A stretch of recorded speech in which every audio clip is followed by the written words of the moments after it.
My name is Nora, and at 32, I had everything I thought I wanted: a thriving career as an investment banker in Manhattan, and a handsome fiancé named Jackson, who I believed was my forever. Then came my birthday, when I found him in our bed with my sister Sophia. The betrayal shattered me, but they never expected what awaited them in Monaco. The perfect vacation they thought they'd won turned into something else entirely when they discovered who was really pulling the strings. Before I tell you how I orchestrated the most satisfying revenge in the French Riviera, drop a comment telling me where you're watching from, and hit that subscribe button if you've ever been betrayed by someone you loved. I always believed I had built the perfect life. After growing up in Boston with my parents and younger sister Sophia, I worked hard to earn my spot at Cornell University. While Sophia was turning heads with her beauty and charm, I was pulling all-nighters and graduating with honors. My finance degree landed me a competitive position at a prestigious investment firm in Manhattan, where I quickly proved my worth. New York became my playground at 24. I rented a small but stylish apartment in Chelsea, worked 80-hour weeks, and slowly climbed the corporate ladder. My social life consisted mainly of networking events and the occasional dinner with college friends who had also moved to the city. Romance wasn't a priority until Jackson walked into that charity gala 5 years ago. He stood out immediately, 6'2", with dark, wavy hair and the kind of smile that made you feel like you were the only person in a crowded room.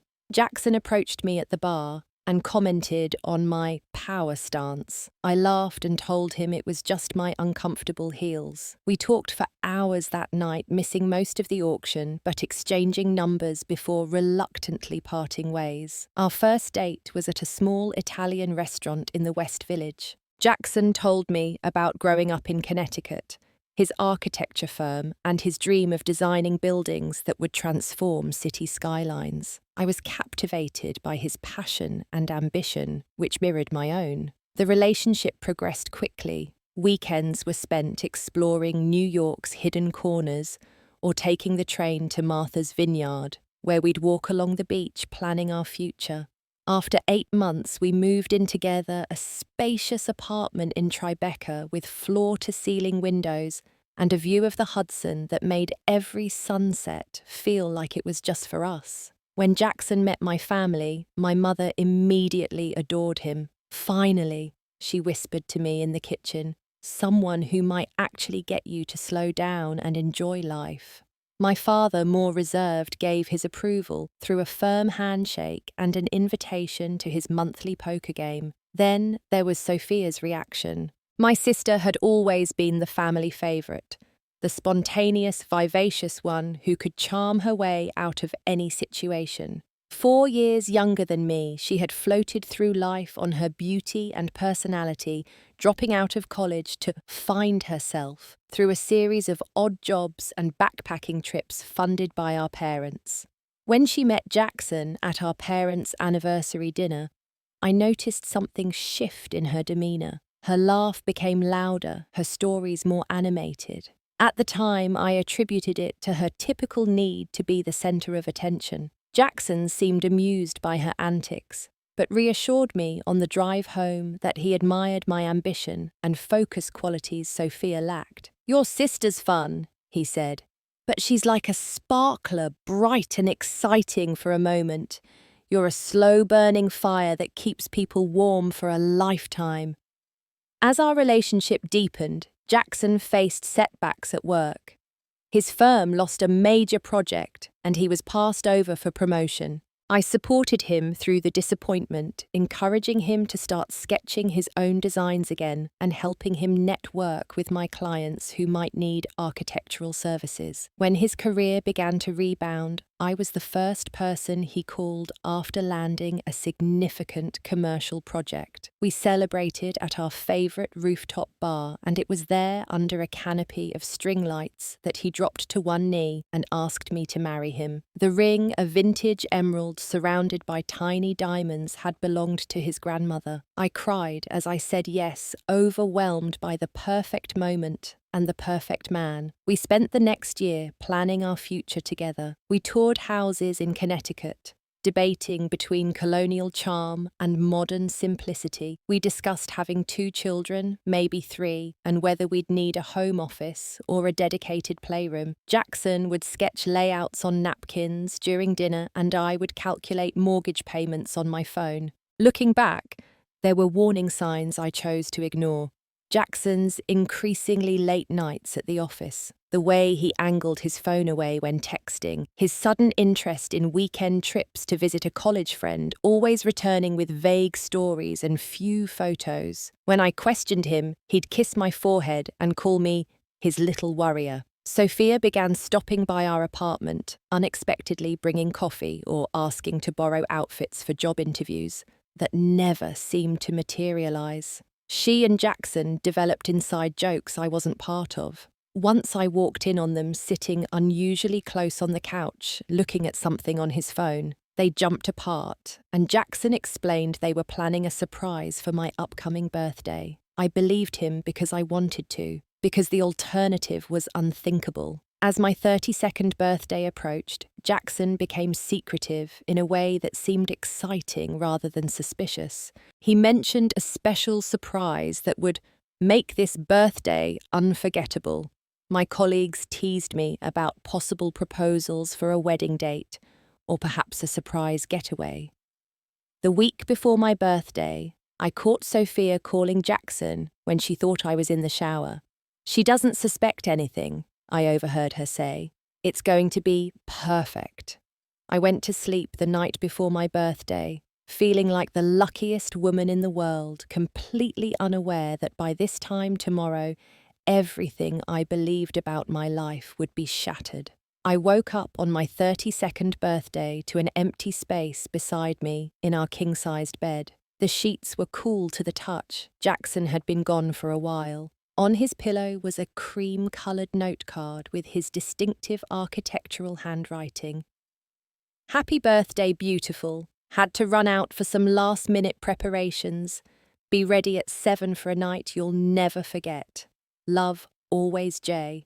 The butterflies in my stomach weren't just from birthday excitement, but from the speculation that had been building among my friends. Was tonight the night we'd finally set a wedding date? Had Jackson planned a surprise party, or maybe he'd booked that trip to Japan we'd been discussing?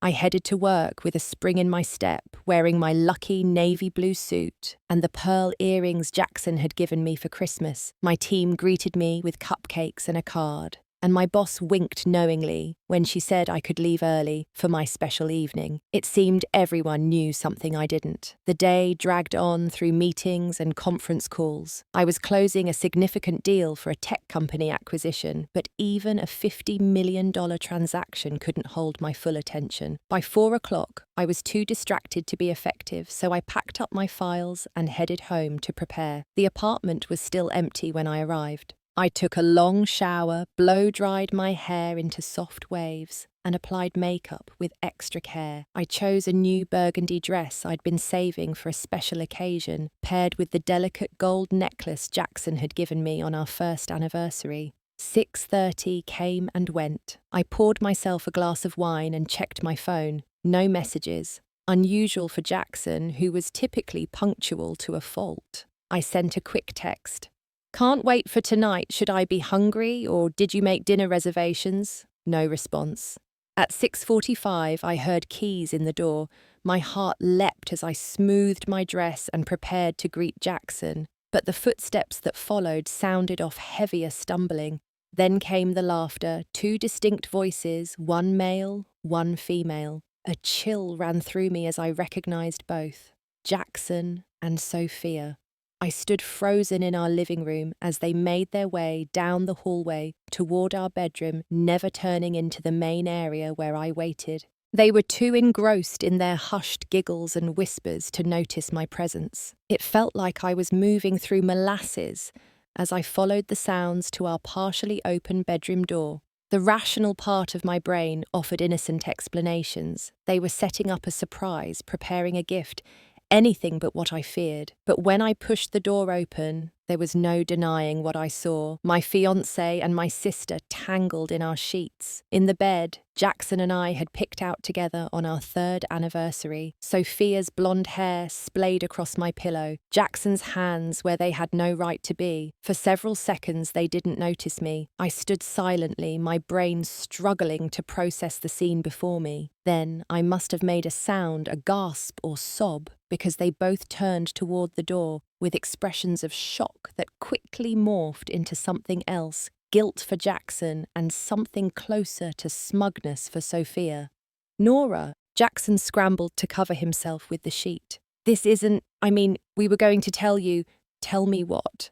My voice sounded eerily calm even to my own ears. That you're sleeping with my sister on my birthday. Sophia didn't even attempt to cover herself as she sat up. It wasn't supposed to happen like this. We were going to tell you tonight. That was my surprise, finding out you two are having an affair. The reality was sinking in, bringing waves of nausea with it. How long has this been going on? They exchanged a look that told me everything. This wasn't a one-time mistake. This was an established relationship. 3 months. Jackson finally admitted, his voice quiet. It just happened, Nora. We never meant to hurt you. 3 months. I repeated the words, trying to make sense of them. That meant, while we were house hunting in Connecticut, while we were discussing having children together, while I was supporting his career and planning our future, he had been sleeping with my sister. I was planning to end things with you after your birthday, Jackson continued, as if that somehow made his betrayal more palatable. I didn't want to ruin your day. A harsh laugh escaped my lips. How considerate of you! Sophia finally reached for her clothes scattered on the floor. He wasn't happy, Nora. You were always working, always focused on your career. Jackson needs someone who puts him first. The audacity of her statement hit me like a physical blow. And that's you, the person who can't hold a job for more than 3 months, who still takes money from our parents at 28. At least I know how to make him happy. She shot back, her eyes narrowing. He was never really in love with you, Nora. You were just safe, reliable, like a good investment. I turned to Jackson, waiting for him to defend me or our relationship. Instead, he looked away, his silence confirming Sophia's cruel words. I want you both out of here, I said, my voice shaking. Now. Jackson stood, wrapping the sheet around his waist. Nora, be reasonable. This is my apartment too. Where am I supposed to go? I don't care. A hotel. Your mother's. Hell, go to Sophia's place. Just get out. He had the audacity to look offended. You can't just kick me out. My name is on the lease. I stared at him, disbelieving. Are you serious right now? I find you in bed with my sister on my birthday and you're worried about lease logistics? Look, he said, his tone softening into something patronizing. Why don't you go stay with a friend tonight? Give yourself time to calm down. We can talk about this tomorrow, like adults. In that moment, I realized I was looking at a stranger. The man I thought I knew would never have betrayed me like this, would never have spoken to me with such callous disregard. Like adults, I repeated. Adults don't sleep with their fiancé's sister. Adults don't betray the people who love them. Sophia, now partially dressed, rolled her eyes. God, Nora, always so dramatic. These things happen. People fall out of love. They fall in love with someone else. With their partner's sister. No, Sophia, that doesn't just happen. That's a choice. A series of choices you both made, knowing exactly how much it would hurt me. I grabbed my purse from where I'd left it on the dresser. My legs felt unsteady as I walked toward the door. Dignity, the only thing keeping me upright. Where are you going? Jackson called after me. Away from you, both of you. I turned back one last time, meeting his eyes. I hope you're happy together. You deserve each other. I walked out of our apartment, the home we had built together, and into the cool April evening, my birthday. The burgundy dress I'd put on with such care now felt like a costume from someone else's life. I made it 3 blocks before the tears started streaming down my face as I walked aimlessly through the city I'd called home for 8 years. My phone buzzed repeatedly, with messages from Jackson, which I ignored. There were no calls from Sophia. Eventually, I found myself outside the Langham, a luxury hotel where we'd once celebrated our 2nd anniversary. Without thinking, I walked in and booked a room for the night, maxing out my credit card in the process. In the elegant bathroom of my overpriced hotel room, I finally looked at myself in the mirror. Mascara streaked down my cheeks. My carefully styled hair had fallen flat. The woman staring back at me looked broken, betrayed not just by her fiancé, but by her own sister, the 2 people who should have loved her most. I spent my 32nd birthday night alone in that hotel room, crying until I had no tears left, wondering how I could have been so blind and where I would go from here. The days that followed passed in a blur of logistics and pain. I took a week off work, something I'd never done before, claiming a family emergency. It wasn't a lie, my family had indeed imploded, just not in the way my boss assumed. I stayed at the hotel for 3 nights, charging everything to my credit card and ignoring the mounting expense. On the 4th day, my friend Megan insisted I move into her spare bedroom until things get sorted. Things, as if finding my fiancé and sister together was a minor inconvenience that could be sorted. When I finally returned to the apartment to collect my belongings, I found that Jackson had moved most of his things out. A note on the counter informed me that he would be staying at Sophia's studio apartment until we decide what to do about the lease.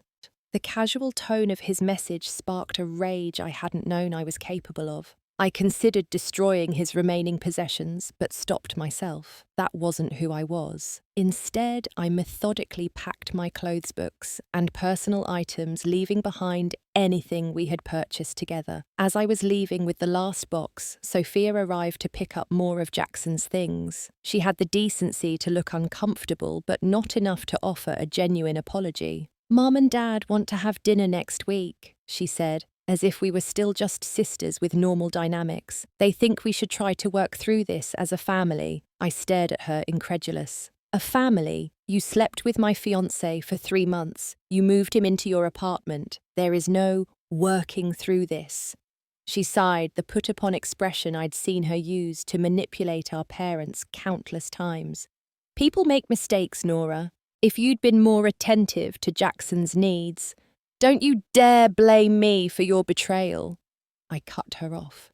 "You saw something I had and you wanted it just like when we were kids. Only this wasn't my favourite sweater or my prom date. This was the man I planned to marry. He loves me," she said, her chin lifting in defiance.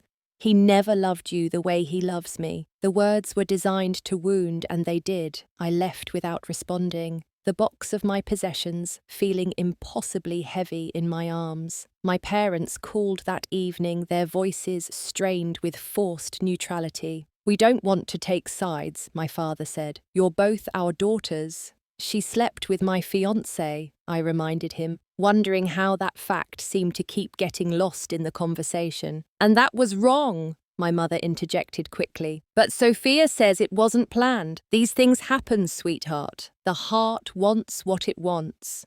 Their unwillingness to hold Sophia accountable was painfully familiar. Throughout our childhood, her transgressions had been minimized or excused while my achievements were expected. Now, even in this ultimate betrayal, they were finding ways to normalize her behavior. The fallout extended beyond my family. Our friend group splintered, some rallying around me, while others tried to maintain relationships with both sides. A few, those I thought were true friends, told me they'd seen Jackson and Sophia together at restaurants or parties weeks before my birthday, but hadn't wanted to get involved. Work became my only sanctuary. until it wasn't. 2 weeks after the betrayal, I made a critical error in a client presentation, misquoting figures that could have cost the firm millions if a junior analyst hadn't caught the mistake.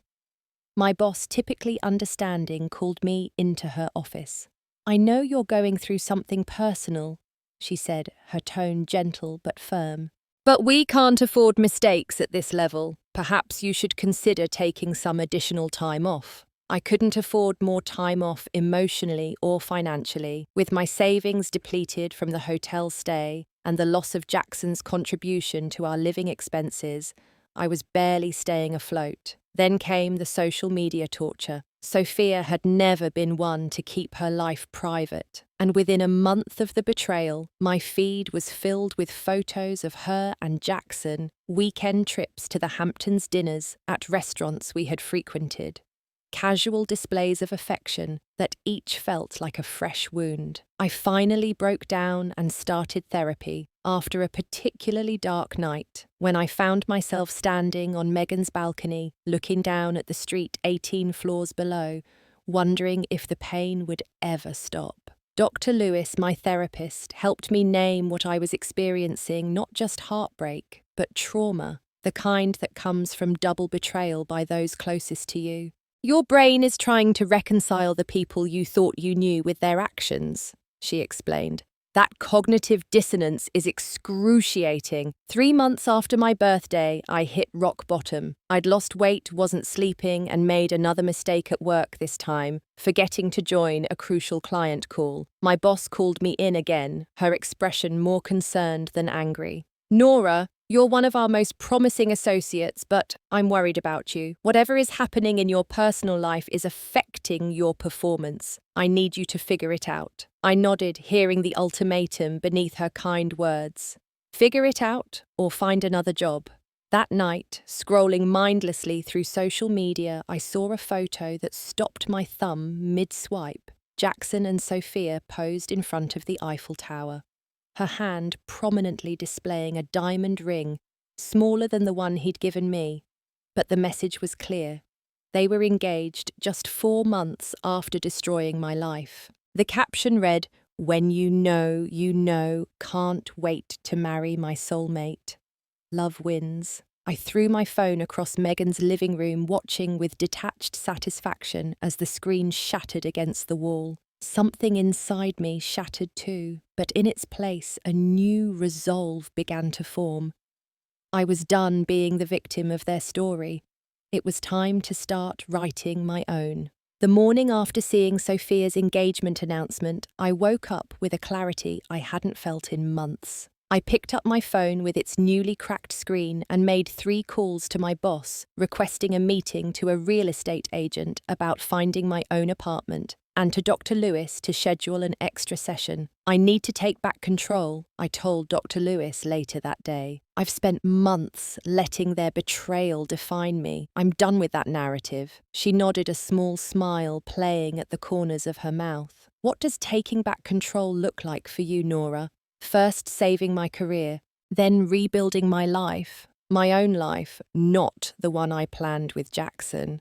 Over the next week, I threw myself into a comprehensive plan. I met with my boss and laid out a strategy to regain her trust, taking on a challenging client. Others had avoided proposing a new approach to our investment reviews and volunteering for the firm's mentorship program. She seemed surprised, but pleased by my renewed focus. I found a small but stylish apartment in a neighborhood I'd always loved, but Jackson had dismissed as too trendy. I decorated it exactly as I wanted: bold colors and contemporary art he would have hated. Physically, I began transforming too, not because I felt inadequate, but because I needed external markers of my internal evolution. I changed my straight shoulder-length brown hair to a shorter, more textured style with subtle highlights. I updated my conservative work wardrobe with pieces that expressed my personality rather than my profession. I joined a kickboxing gym, finding unexpected catharsis in the physical exertion. 2 months into my transformation, I ran into a college friend at a finance industry event. Elise Sutton had always been the adventurous one in our friend group, and now she worked for an international luxury hotel group. Nora Montgomery, you look amazing, she hugged me warmly. I heard about what happened. What a pair of absolute trash humans. Her blunt assessment made me laugh, the first genuine laugh I'd had in months. We grabbed drinks after the event, catching up on the years since college. I'm actually in town to staff up for our newest property, Elise explained over martinis. It's an ultra-luxury resort in Monaco, think private beaches, Michelin-starred restaurants, the works. The soft opening is in 4 months. Monaco, I repeated the word, triggering a memory. Jackson always talked about wanting to go there. He had this weird obsession with Grace Kelly and the whole princess fantasy. Elise raised an eyebrow. Really seems more like a Sophia destination, all flash, no substance. I smiled at her assessment. Actually, it was one of the few things they didn't post about on social media. Jackson mentioned once that Monaco was on his design bucket list, something about the architecture being a perfect blend of old-world elegance and modern luxury. Well, if you ever want to visit, let me know. I can get you a friends and family rate once we're open. She pulled out her business card and scribbled something on the back. That's my personal cell. Seriously, it would be amazing to have you there. I tucked the card into my purse, not thinking much of it at the time. A week later, I was at a crowded bar celebrating a colleague's promotion when I overheard a familiar name at the next table. So Jackson and Sophia are doing that European tour this summer. Apparently, they're saving for months because he's obsessed with visiting Monaco. Something about architectural inspiration for his new project. I casually shifted closer, recognizing the speaker as a mutual friend who had tried to remain neutral after the breakup. When are they going? Someone else asked. August, I think. Sophia's been picking up extra shifts at that boutique to help pay for it. She says it's going to be epic. I sipped my drink slowly, an idea taking shape in my mind. That night, I couldn't sleep, my thoughts racing with possibilities. It was petty. It was probably unhealthy, but the more I considered it, the more satisfying it seemed. The next morning, I called Elise. Remember that offer to visit Monaco? I think I'd like to take you up on it. Specifically in August. I could hear the smile in her voice. Any particular reason for August? Let's just say I'm ready for a European summer vacation. Elise didn't push, but I could tell she suspected my motives weren't purely touristic. The friends and family rate is yours. But if you're planning what I think you're planning, you might want something more impactful. What did you have in mind? We're doing a VIP preview for influencers and industry people the first week of August. As the financial expert who helped secure funding for the property, you could certainly qualify for an invitation. I felt a flutter of excitement. That sounds perfect. Just one thing, Nora. If this is about revenge, make sure it's worth it. Don't let them take any more of your energy than they already have. Trust me, I said. This isn't about them. It's about me finishing the story my way. Over the next month, I developed my plan with the precision I typically reserved for financial analyses.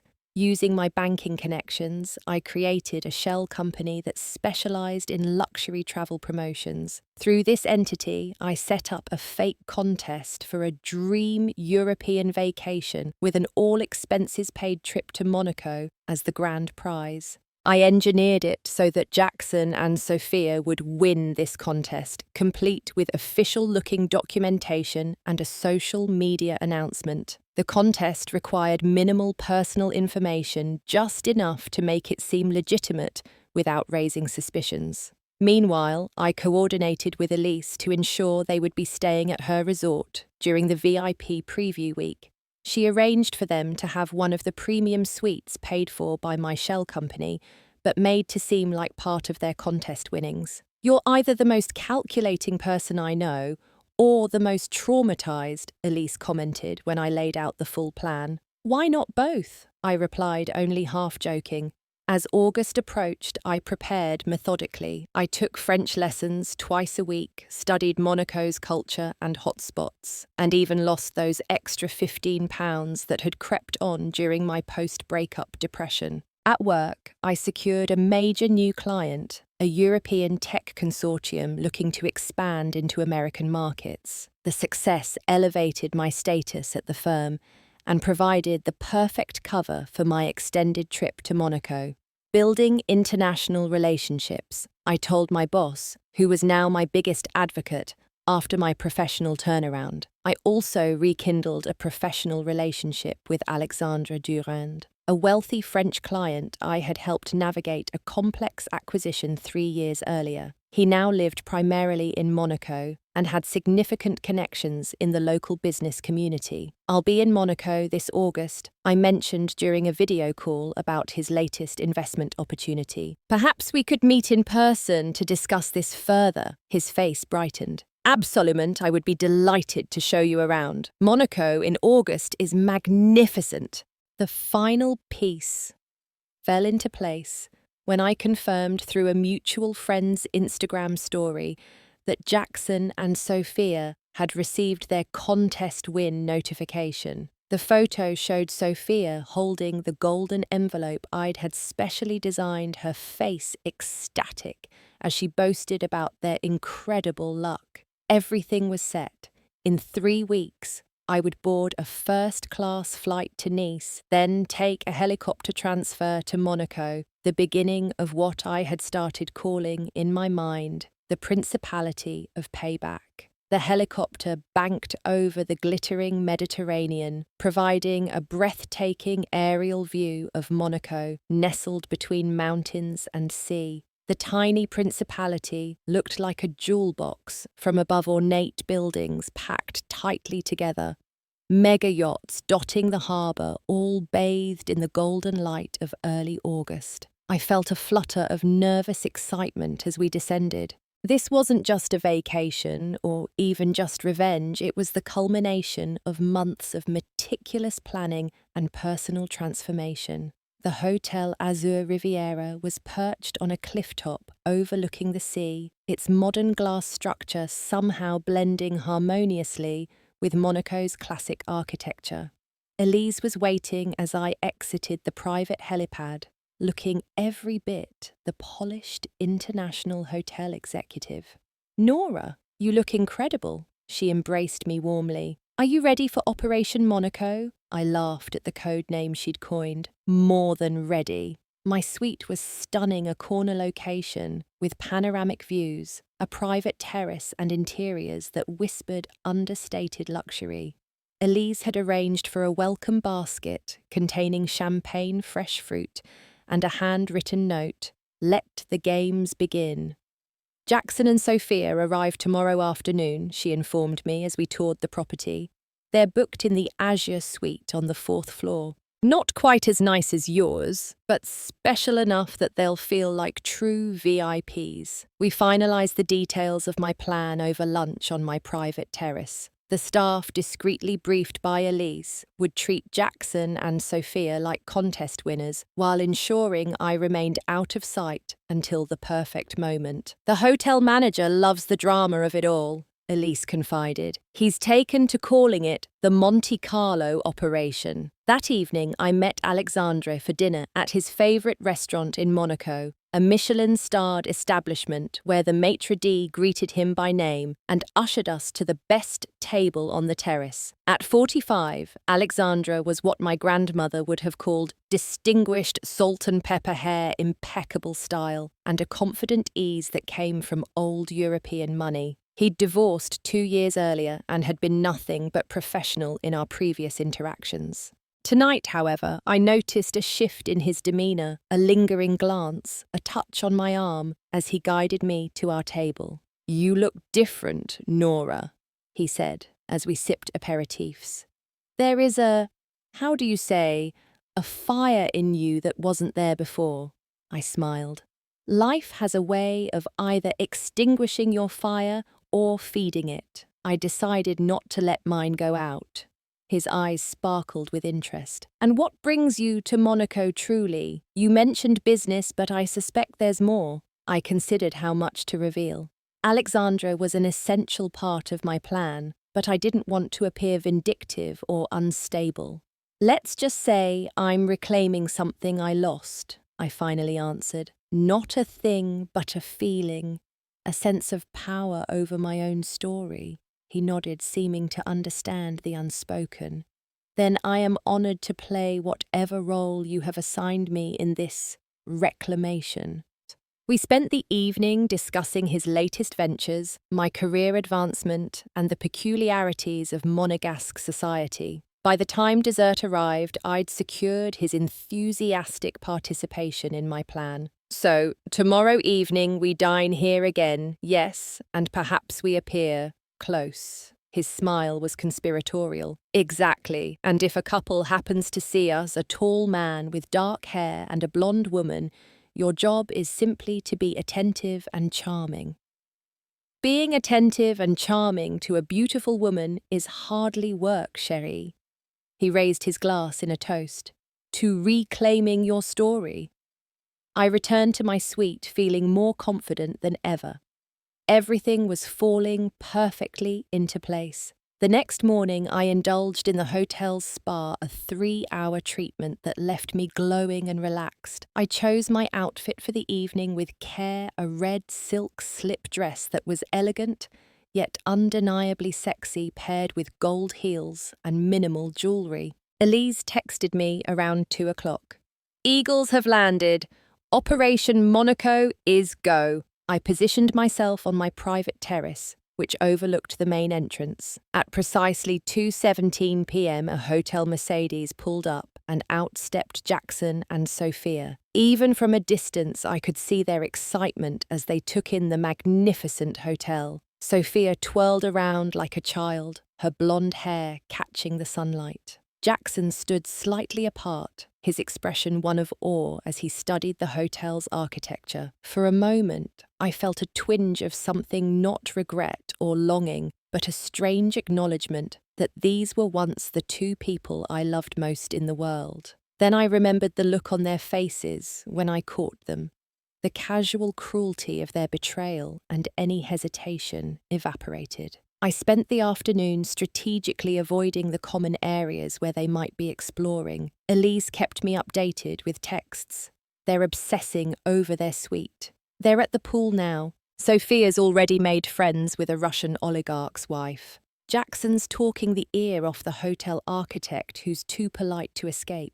At 7 o'clock, I met Alexandra in the lobby. He looked impeccable in a tailored navy suit, and the appreciative glances from other guests weren't lost on me. "You look ravishing," he said, kissing both my cheeks in the European manner, but letting his lips linger a moment longer than necessary. "Are our targets in position?" "According to my intel, they're having pre-dinner drinks at the hotel bar right now." We took Alexandra's convertible to the restaurant, arriving just after Jackson and Sophia would have been seated at their table, the one directly adjacent to the prime spot reserved permanently for Alexandra. The timing was flawless. As we entered the terrace, I saw them immediately. Jackson in a light blue shirt that I had bought him last Christmas, Sophia wearing a new dress that looked like it had strained her boutique salary. They didn't notice us at first, engrossed in the menu and their own excitement.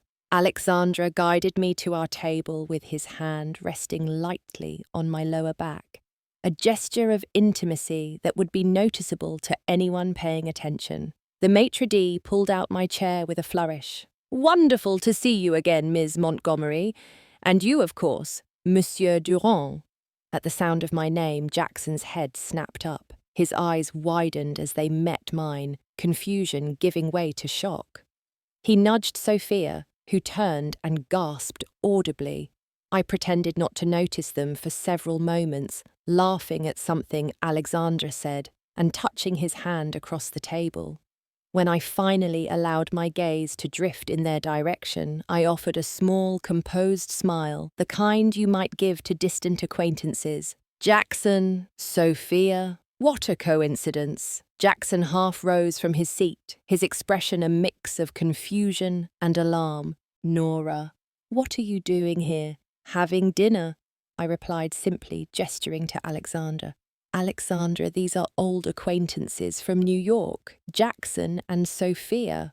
Alexandra extended his hand with perfect aristocratic politeness.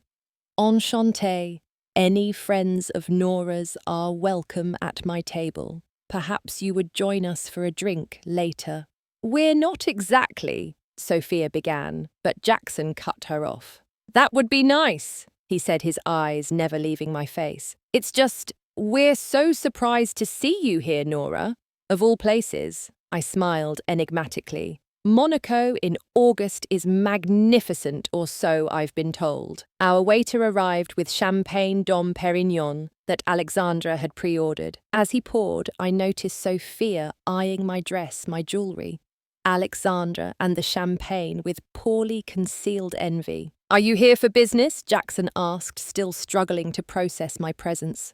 Pleasure mostly, I replied, letting my hand rest on Alexandra's forearm. Though Alexandra and I do have some investment matters to discuss while I'm here. The evening proceeded like a perfectly choreographed dance. Alexandra and I enjoyed an exquisite meal, engaged in intimate conversation, and generally appeared to be a couple deeply interested in one another. Meanwhile, I could sense Jackson and Sophia's growing discomfort as they whispered urgently to each other, casting frequent glances our way. As we were finishing our dessert, Alexandra signalled to the waiter. Moments later, a bottle of champagne was delivered to Jackson and Sophia's table. Compliments of Ms. Montgomery and Mr. Durand, the waiter announced. With this note, I watched as Jackson opened the small envelope and read the card I'd carefully prepared. Enjoy your stay, the best is yet to come. His face paled slightly as he showed the note to Sophia. She immediately looked over at me, her expression a mixture of confusion and dawning suspicion. Alexandra paid our bill, and as we stood to leave, he placed his arm possessively around my waist. We paused briefly at their table. Perhaps we'll see you around the hotel, I said pleasantly. I believe we're all staying at the Azure Riviera. Jackson's jaw tightened. Yes, we won a contest, a free stay. How fortunate, I replied with a smile that didn't reach my eyes. Good night.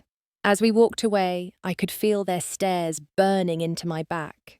Outside the restaurant, safely out of their view, I finally allowed myself a moment of pure, vindictive satisfaction.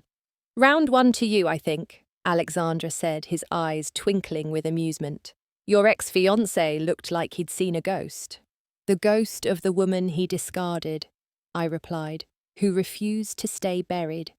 We drove along the coastline with the convertible top down, the warm Mediterranean air whipping through my hair. For the first time since my birthday disaster, I felt completely alive, powerful in a way I'd forgotten I could be. What's next in your master plan? Alexandra asked as we pulled up to the hotel. I gazed up at the gleaming building where Jackson and Sophia would soon return their perfect vacation, already tainted by my unexpected appearance. Next, I said with a smile, we raise the stakes. Day 2 in Monaco dawned with a text from Elise. Eagles ordered room service breakfast. Staff report extensive discussion about what Nora is doing here. Operation Monaco proceeding to Phase 2. Phase 2 was perhaps my favourite part of the plan, the yacht party. Alexandra had connections with several yacht owners in the harbour, and through him I'd arranged for an exclusive afternoon gathering aboard the Azure Dream, a 150-foot vessel owned by an Italian fashion magnate who owed Alexandra a favour. The guest list included Monaco's elite, a retired Formula One driver, 2 European film actresses, several tech entrepreneurs, and a handful of aristocrats with impressive titles but dwindling fortunes. It was exactly the kind of social circle Sophia had always yearned to penetrate. Around noon, engraved invitations were delivered to every VIP guest at the hotel, including Jackson and Sophia. Their invitation, however, came with special instructions to arrive at the marina at 3 p.m. sharp, 30 minutes after everyone else would be aboard. I spent the morning with Elise, who couldn't help but feed me intelligence from her staff. They went crazy over the invitation, she reported, barely containing her glee. Sophia apparently ran around the suite screaming, "We're going to a yacht party with actual celebrities, and they have no idea it's connected to me. None. They think it's part of their contest prize package, VIP experiences in Monaco." I chose my outfit carefully, a white one-piece swimsuit under a sheer gold cover-up, oversized sunglasses, and a wide-brimmed hat. The look was calculated to exude the casual confidence of someone who belonged in this world of extreme privilege. Alexandra picked me up at 2 p.m. and we arrived at the yacht just as the other guests were being welcomed aboard, with flutes of champagne and fresh strawberries. The vessel was spectacular, polished teak decks, sleek white interiors, and a jacuzzi on the upper deck that overlooked the harbour. "You look nervous," Alexandra observed as we accepted drinks from a uniformed server. "Not nervous," I corrected. "Anticipatory." He laughed. "The distinction is important. Shall we mingle?" Several people are quite interested in meeting the mysterious American who has captured my attention. We made our way through the gathering, Alexandre introducing me to Monaco's social elite, with practiced ease. I spoke about my work in investment banking, asked thoughtful questions about their businesses or charitable foundations, and generally established myself as someone worthy of their attention. At precisely 3 p.m, the yacht's hostess approached me discreetly. "The additional guests have arrived, Ms. Montgomery." I nodded, positioning myself near the stern, where new arrivals would board. Alexandra stood beside me, his hand resting lightly on my lower back in what was becoming our signature pose. Jackson and Sophia stepped onto the yacht with expressions of wonder that quickly transformed into shock when they saw me. Sophia recovered first, plastering on a smile that didn't reach her eyes. "Nora, what a coincidence running into you again." "Not a coincidence at all," I replied smoothly. "I'm actually co-hosting this little gathering with Alexandra." Jackson's face darkened with confusion. "You're hosting? I don't understand. We received invitations as part of our contest win." "Did you?" I asked innocently, taking a sip of my champagne. "How interesting." Before they could respond, Alexandra gestured to the server. "Champagne for our new guests, and please let me introduce you to everyone." What followed was a masterclass in subtle social humiliation. Alexandra introduced them to each guest as friends of Nora's from New York, immediately establishing their position as subordinate to mine in the social hierarchy. When Sophia attempted to elaborate with their own introductions, she was politely but firmly talked over. I watched as she grew increasingly frustrated, her smile becoming more forced with each interaction. Jackson, meanwhile, kept staring at me with an intensity that suggested he was trying to solve a particularly complex puzzle. The coup de grace came when Alexandra introduced Jackson to Bernard Lefebvre, one of the most renowned architects in Europe, and as I knew from years of listening to Jackson's professional aspirations, his absolute idol. "Monsieur Lefebvre, this is Jackson Davis, an architect from New York," Alexandra said smoothly. "Jackson Bernard designed the new cultural center in Monaco that opened last year." Jackson's face lit up with genuine excitement for the first time since boarding. "Monsieur Lefebvre, your work has been an inspiration to me for years. The integration of sustainable materials with classical forms in the cultural center is revolutionary." The older architect nodded politely, but before he could respond, Alexandra added, "Jackson is the former fiancé of Nora. They were to be married, but he left her for her sister, the young lady in the blue dress." Bernard's expression cooled instantly. He looked between Jackson and Sophia, then to me with sympathetic eyes. "I see. Well, the architectural world is small, Mr. Davis. Reputations, professional and personal, tend to precede one. With that, he turned away, effectively cutting Jackson off from what could have been a career-defining connection. I almost felt sorry for Jackson as I watched his face fall, the realization dawning that his dream encounter had just turned into a networking nightmare. Almost. Sophia, meanwhile, had cornered one of the film actresses and was speaking animatedly about her modeling work back in New York, a career that, to my knowledge, consisted of a single unpaid photo shoot for her friend's clothing website. I moved around the yacht, always staying visible, but just out of their direct path, watching as they grew increasingly uncomfortable. Several guests, now aware of our shared history, thanks to Alexandra's strategic comments, observed the dynamic with the morbid fascination of spectators at a tennis match. Around 5 p.m., as the golden Mediterranean light bathed the deck in a warm glow, I decided it was time for the reveal. I signalled to the yacht's host, who dinged a crystal glass for attention. "Ladies and gentlemen," he announced, "our gracious hostess Ms. Montgomery would like to say a few words." All eyes turned to me as I stepped forward, champagne in hand. Jackson and Sophia froze on opposite sides of the deck, their expressions wary. "I'd like to thank everyone for joining us today," I began, my voice carrying clearly across the water, "especially those of you who've travelled so far to be here." I looked directly at Jackson and Sophia. "Some of you may be wondering how you came to be invited to this exclusive gathering."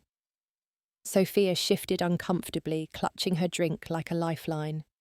"The truth is," I continued, "this event, like so many things in life, was carefully orchestrated. You see, 7 months ago, I experienced a betrayal so profound it nearly broke me. My fiancé and my sister, the two people I trusted most, chose their own desires over my heart." A murmur rippled through the crowd. Sophia's face flushed crimson while Jackson looked like he wanted to dive overboard. But instead of letting that betrayal define me, I decided to rewrite the ending. So when I learned they'd be visiting Monaco, a dream destination they could barely afford, I thought, why not make it special? I raised my glass in their direction. "The contest you won, it wasn't real. The all-expenses-paid trip, that was me. This yacht party, also me. In fact, everything about your dream vacation has been funded by the woman you betrayed." The silence on the deck was absolute.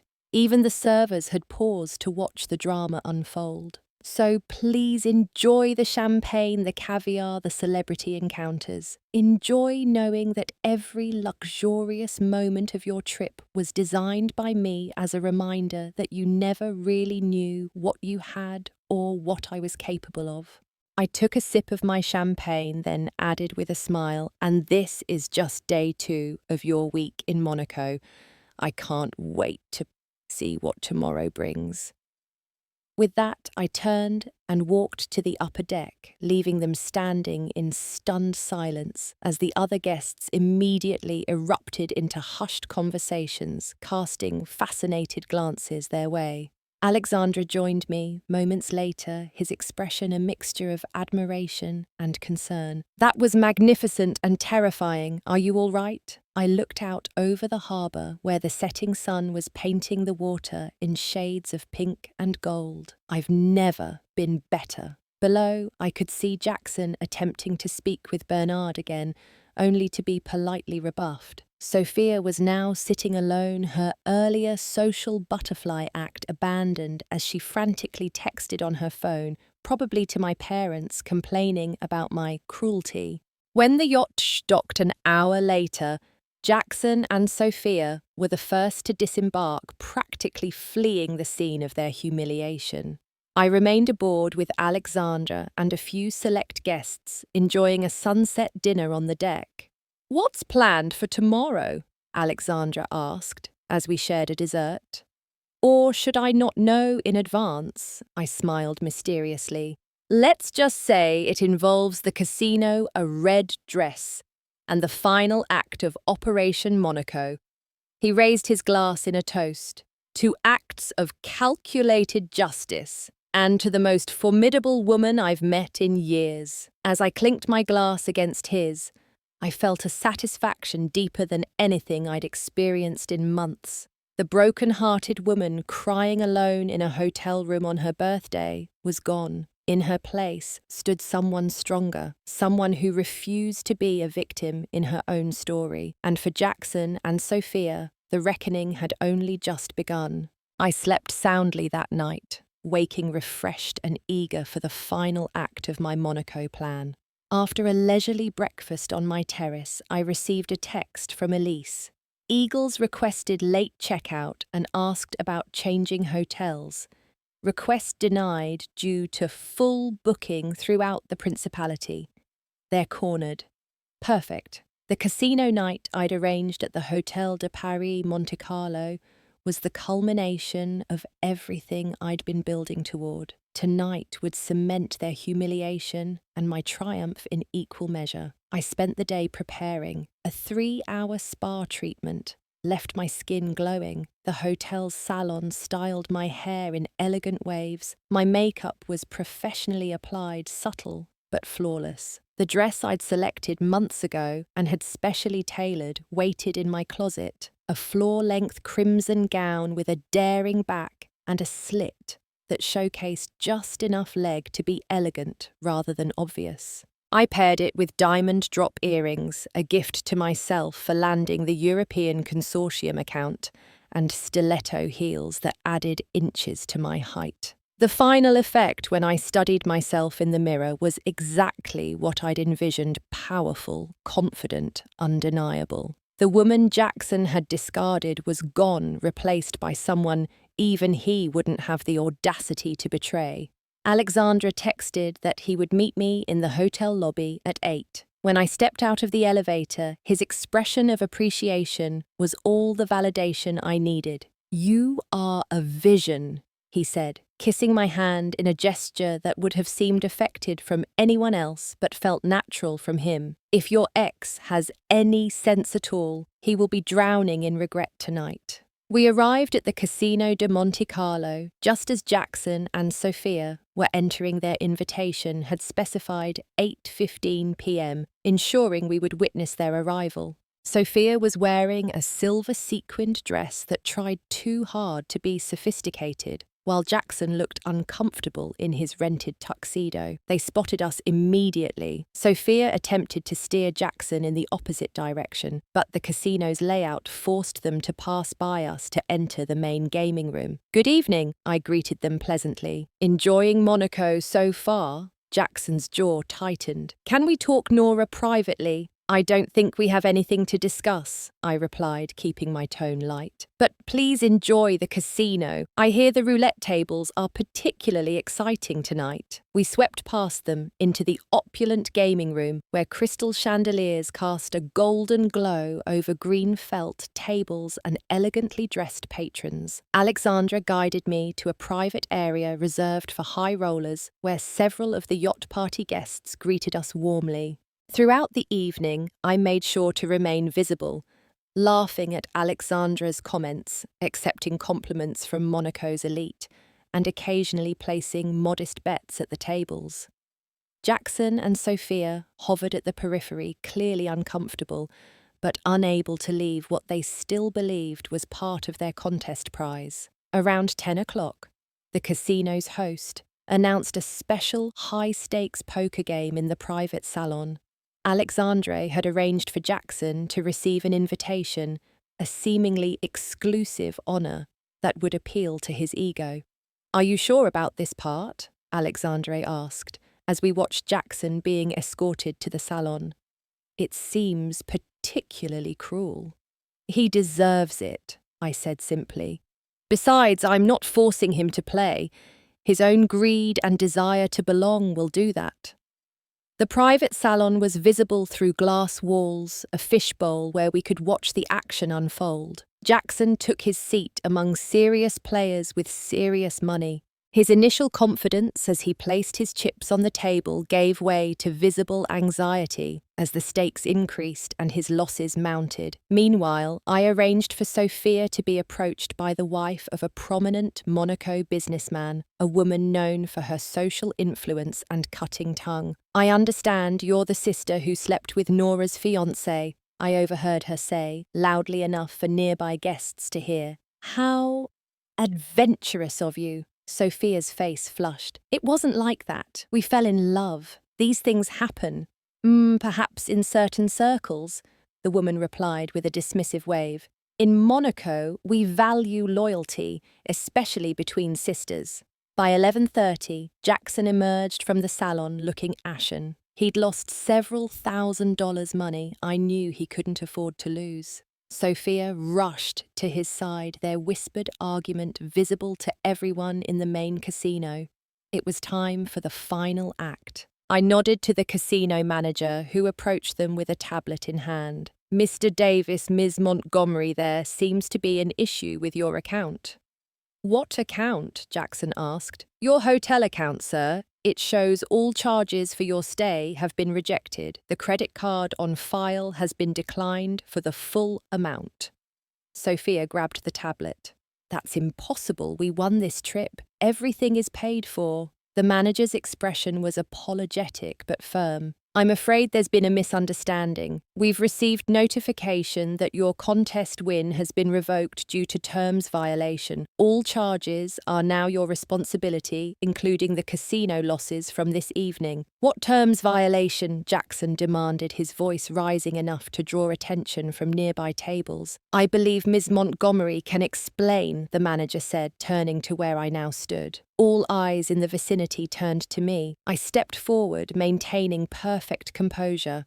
"The contest was administered by Lux Voyage Experiences," I explained calmly, "a company that as of this morning has been dissolved, having fulfilled its sole purpose." Realization dawned on Jackson's face. "You created a fake contest just to lure us here. I created an opportunity for you to experience Monaco as you've always dreamed," I corrected. "The fact that it's turning into a nightmare is merely poetic justice." Sophia's eyes filled with angry tears. "You're insane. This is harassment." "No, this is consequence," I replied coolly. "Something you've managed to avoid your entire life." The manager cleared his throat. "Regardless of the circumstances, the outstanding balance must be settled. It currently stands at €67,000. Jackson blanched. 67,000? That's impossible. "The presidential suite is 8,000 per night," the manager explained. "Plus your dining expenses, spa treatments, yacht party fees, casino losses, and various incidentals. Would you like to see the itemized bill?" Sophia turned to me, desperation replacing her earlier disdain. "Nora, please, we can't afford this. You know we can't." "You should have thought about what you could afford before accepting prizes that seemed too good to be true," I said. "But don't worry, the hotel is willing to arrange a payment plan. With interest, of course." Jackson stepped toward me, his expression a mixture of anger and panic. "This is crazy. You planned all this just to humiliate us. To what end, Nora?" "To remind you that actions have consequences," I replied. "To ensure that every time you think of Monaco, your dream destination, you'll remember not the beauty or the luxury, but the moment you realized you'd been outplayed by the woman you thought you could discard." A small crowd had gathered watching the drama unfold with the same fascination they might give to a high-stakes game. Among them were several people who'd been at the yacht party and now understood the full context of what they were witnessing. "I never meant to hurt you," Jackson said, lowering his voice. "What happened with Sophia and me, it wasn't planned. We fell in love." "And yet you planned to break up with me after my birthday," I reminded him. "You deliberately extended my pain to avoid inconveniencing your schedule. That was a choice, Jackson, just like this is my choice." I turned to leave, but he grabbed my arm. "Nora, wait. I made a terrible mistake. Oh, I see that now. You're incredible what you've accomplished, who you've become. Maybe we could..." "Don't I cut him off, pulling my arm free. You weren't worth my tears, and you're certainly not worth my future. With that, I turned and walked away, Alexandra at my side. Behind us, I could hear Sophia beginning to sob as the manager continued to insist on payment arrangements. Outside the casino, the warm Mediterranean night wrapped around us like silk. I took a deep breath, feeling a weight lift from my shoulders. Not just the burden of planning this elaborate revenge, but the heavier weight of feeling like a victim. "Are you all right?" Alexander asked, as we waited for his car. I considered the question carefully. "Yes," I finally said. "Better than all right. I'm free." He smiled, understanding in his eyes. Revenge is a complicated emotion. It can consume you or liberate you, depending on how you wield it. "I think I wielded it rather well," I replied with a small smile. As we drove along the coastal road back to the hotel, the lights of Monaco glittering against the dark sea, I felt no regret, no lingering anger, only a profound sense of closure. The story Jackson and Sophia had tried to write for me had been thoroughly rewritten on my terms, and the new version was infinitely more satisfying. I stayed in Monaco for another week after Jackson and Sophia left in disgrace. Their departure had been undignified luggage crammed into a budget tax, Sophia still arguing with the hotel manager about the payment plan they'd been forced to accept. Jackson had tried one last time to speak with me, sending a handwritten note to my room that oscillated between apology and subtle blame. I'd returned it unopened. With them gone, I was free to enjoy the principality properly. Alexandra proved to be an excellent guide, showing me hidden beaches, accessible only by private boat, historical sites tourists rarely visited, and restaurants where Monaco's residents actually dined. Our relationship evolved naturally, a connection based on mutual respect and genuine enjoyment of each other's company. When he kissed me on our fourth evening together, it felt like a beginning rather than a rebound. "I'm not looking for anything serious," I warned him as we watched the sunset from his villa overlooking Cap d'Isle. "I need time to focus on myself." He nodded unperturbed. "Time is something Monaco has taught me to respect. Good things develop at their own pace, like a fine wine or a wise investment." When it came time for me to return to New York, Alexandra drove me to the heliport himself.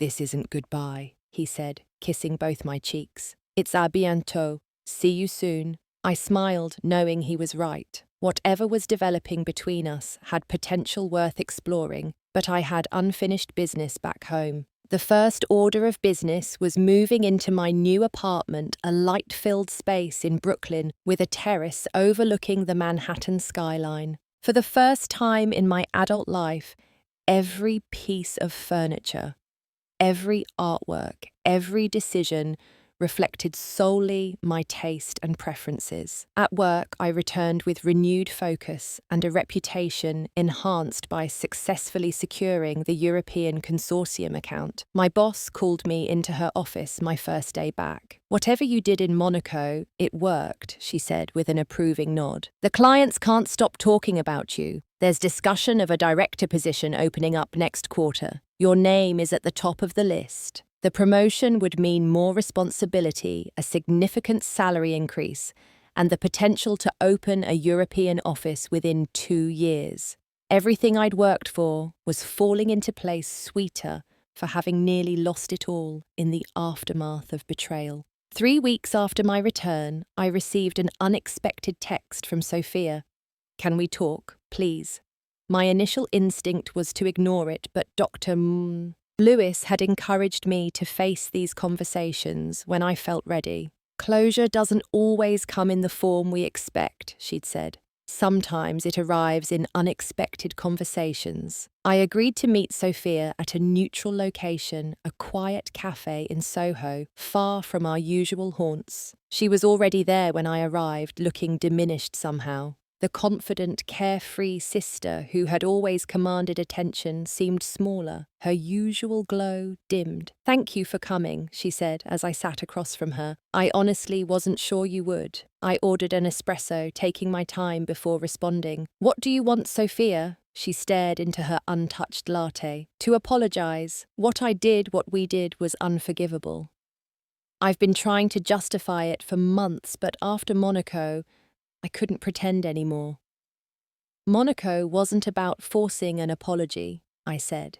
It was about reclaiming my power. I know. And you did. She looked up, her eyes red-rimmed.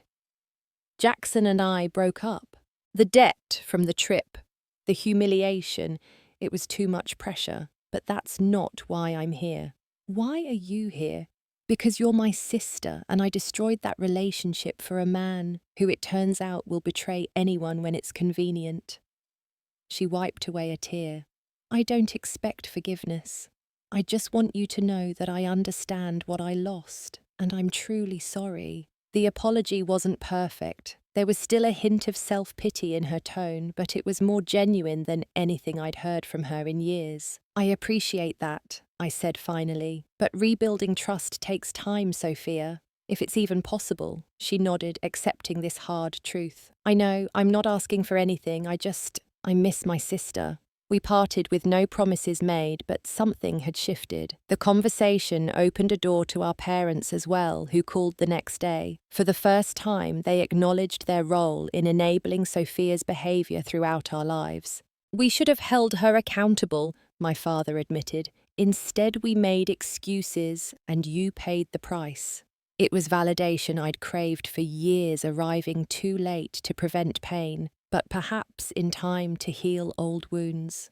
As summer faded into fall, my life settled into a new rhythm. I excelled at work, maintained a long-distance relationship with Alexandra through regular video calls and occasional weekend visits, and slowly rebuilt connections with family on my own terms. Jackson's career suffered after Monaco. Bernard Lefebvre, true to his word about the architectural world being small, had mentioned the Monaco incident to colleagues. Design firms were reluctant to hire someone with questionable personal ethics and financial judgment. He eventually took a position at a small firm in Chicago, far from New York's competitive scene, and even farther from his dreams of architectural renown. In November, my boss called me in for an unexpected meeting. The European office is happening sooner than we anticipated, she said without preamble. We need someone in Monaco by January. The position is yours if you want it. Monaco, the site of my greatest triumph, potentially becoming the launching pad for the next chapter of my career. The symmetry was too perfect to ignore. I'll take it, I said without hesitation. That evening I called Alexandra to share the news. His delight was obvious even through the pixelated video connection. The universe has a remarkable sense of timing, he said. Now we can see where this leads without the constraints of distance. As I packed up my Brooklyn apartment in December, preparing for the international move, I found the birthday card Jackson had given me the morning of our breakup. Reading his empty promises of a night you'll never forget and love always, I felt nothing. No anger, no pain, just acknowledgement of how far I'd come. I'd learned that betrayal doesn't define you. Your response to it does. That sometimes the worst redirections in life lead you to the best destinations.